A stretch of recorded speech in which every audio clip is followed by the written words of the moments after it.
तुम्हाला माहित आहे का, महाराष्ट्रात गुढीपाडव्याच्या दिवशी घराबाहेर उभी केलेली गुढी का लावली जाते आणि का मानला जातो हा दिवस संपूर्ण वर्षातील अत्यंत शुभ दिवस?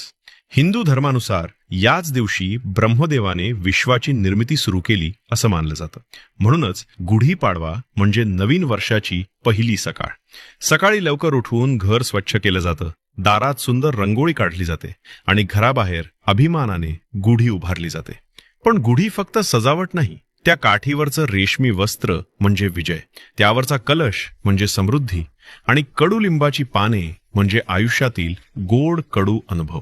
म्हणजेच गुढी सांगते, आयुष्यात सुखदुःख दोन्ही येणार, पण शेवटी विजय तुमचाच होणार. म्हणून गुढीपाडवा हा फक्त सण नाही, तो आहे नवीन आशेची सुरुवात. जर मागचं वर्ष कठीण गेलं असेल तर आज स्वतःला एक वचन द्या, या वर्षी हार मानायची नाही. आज गुढी उभारताना फक्त घराबाहेर नाही तर मनातही एक नवीन गुढी उभारा. गुढीपाडव्याच्या हार्दिक शुभेच्छा.